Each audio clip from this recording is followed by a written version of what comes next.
Welcome back to Open Your Eyes. We are joined by the director of the Institute of Creative Arts, ICA-NICH, Mrs. Kim Vasquez. And we're here to talk about Women in Art 2026. And of course, that falls in Women's Month in March. So I'm very excited and always to do something new, always doing something different. So what can we look forward to for this year? Well, Women in Art, under the Institute of Creative Arts, Women in Art is a program that's all about visibility, access, and space for women artists and creatives. Its goal is to ensure that our women artists, our creatives are not only seen and celebrated, but also included, that they have visibility. And for the past couple of years, what we've been trying to do as well is also to bring in the community.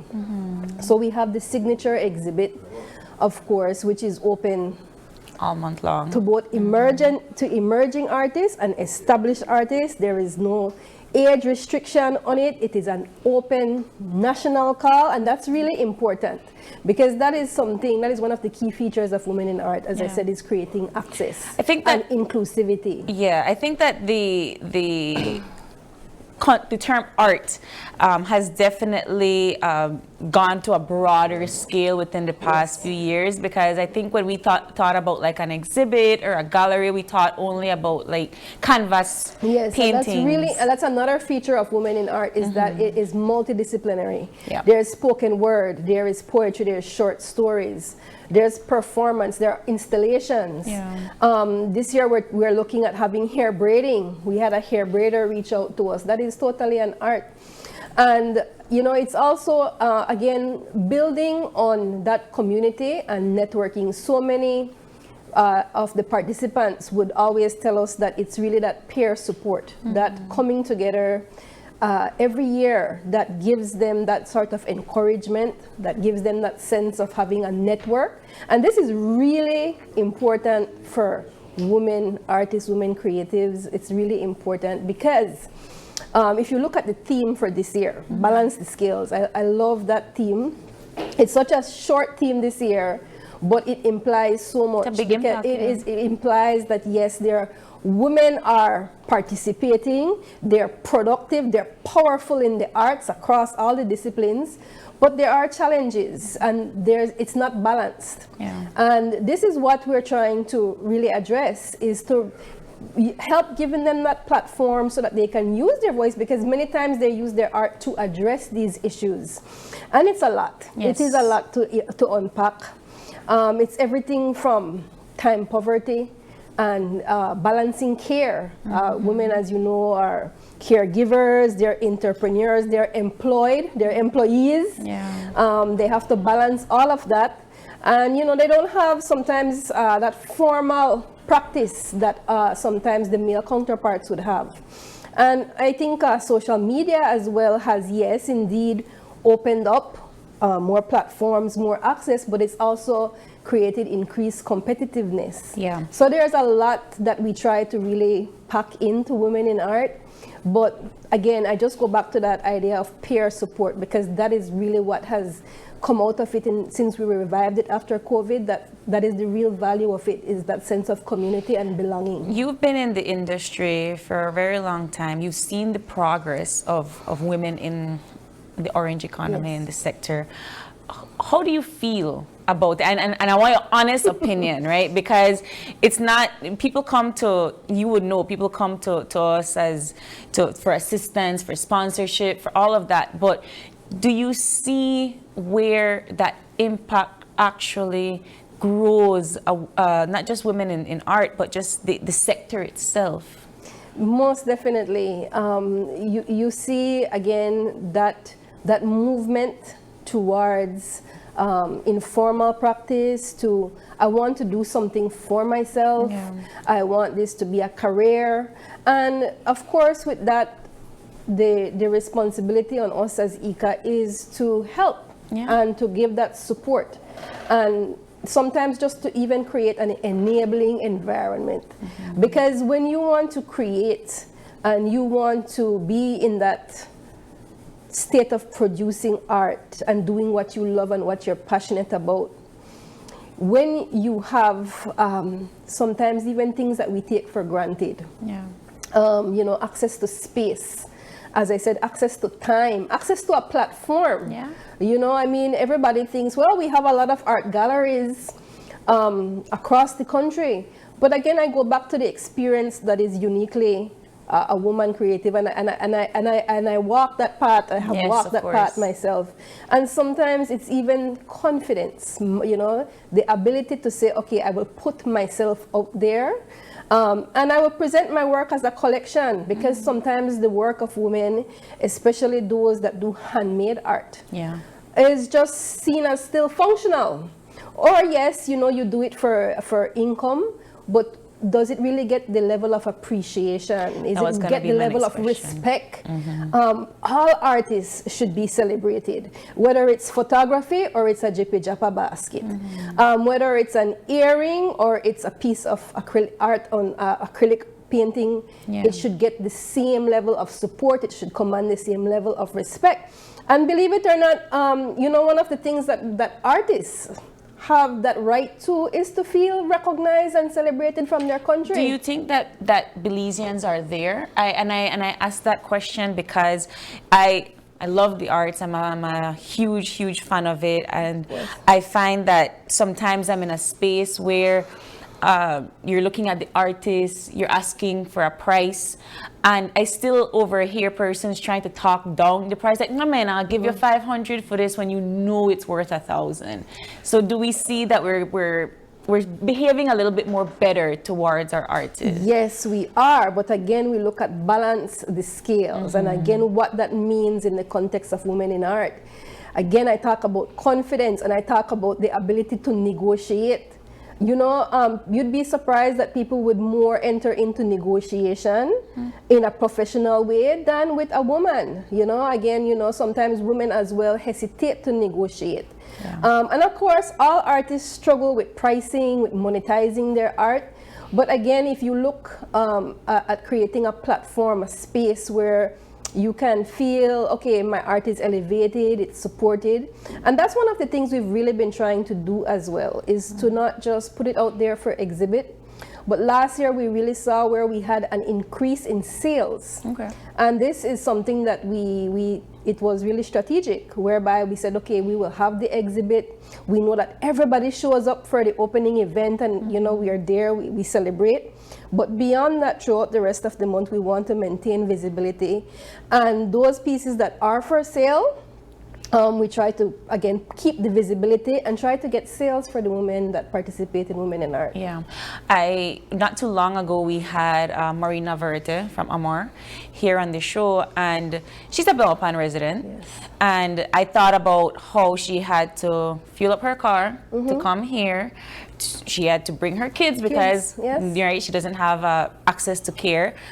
She is here to promote and to sell her beautiful art, and it's just, not just painting, but all of these other ways that she her has bags, her yeah, bags her and jewelry, everything. yes.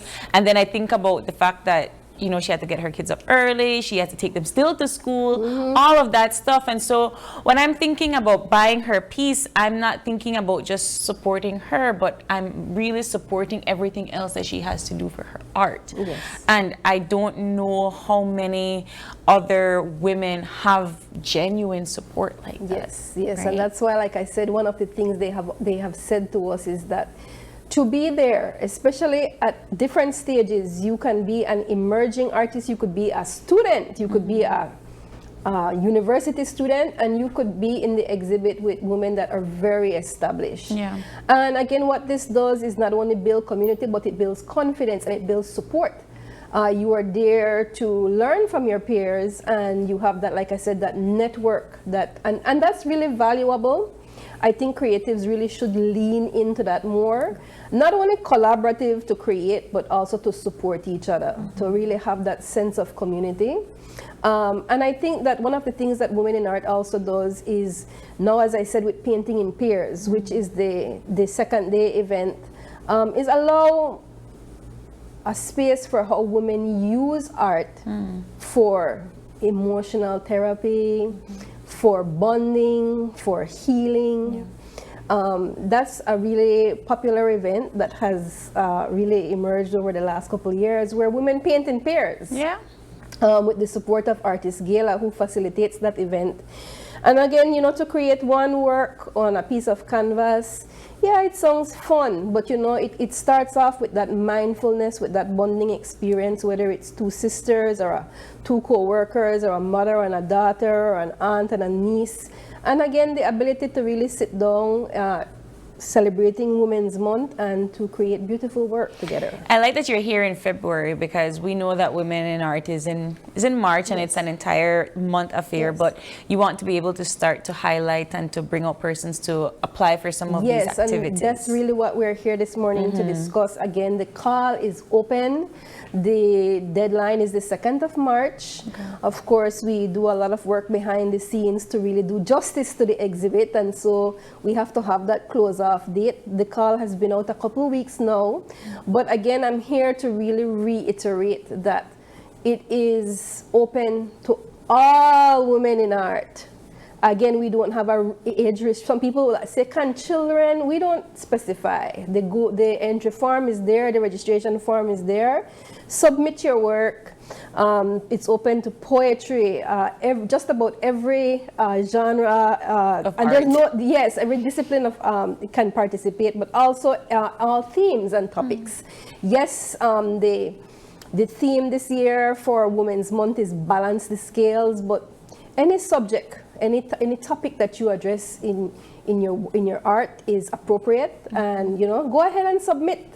We try as best as we can to have diversity and to ensure that we have participation from across the country, especially as well for women from rural communities as well. That's what I was going to ask, because I know for a lot of us it might be a little difficult to come to Belize City, but if I want to view the gallery itself, even if it's not during the Women in Art Night and so on, can I come and view it? It stays up until the end of March, and what we're hoping to do this year. Now, some pieces are for sale, some pieces are not for sale, and some pieces, of course, come from the different outside of Belize City, which is really what we want.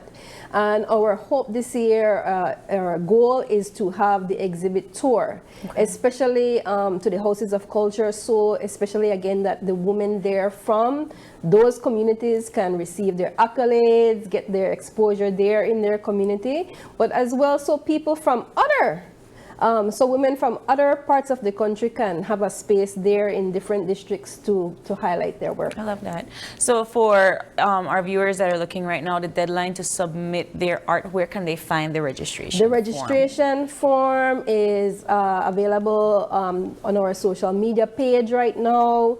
You can always reach out to the Institute of Creative Arts at the Bliss Center. You can email us, you can WhatsApp us, and we will be happy to give you the link to register.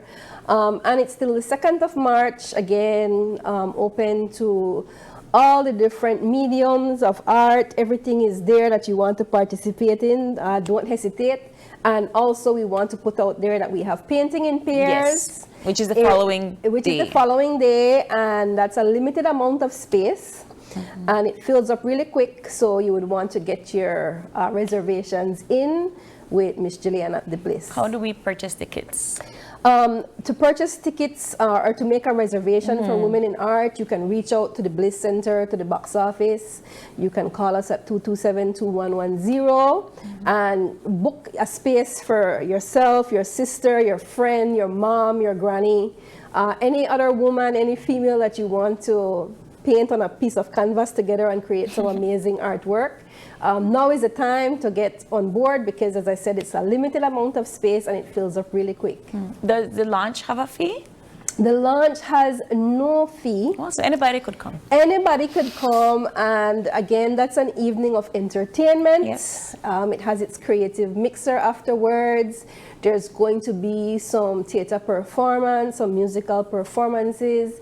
Another feature that we normally have with the opening event is a guest speaker, where we will hear from one of the women in art, their testimonial. So it's really a nice evening to come out You know, it's 7 and it doesn't go till very late until 9, but again, really meaningful, really nice reception that follows the opening ceremony. Beautiful. All right. So there you have it, folks. March 2nd is your deadline to submit any form of art.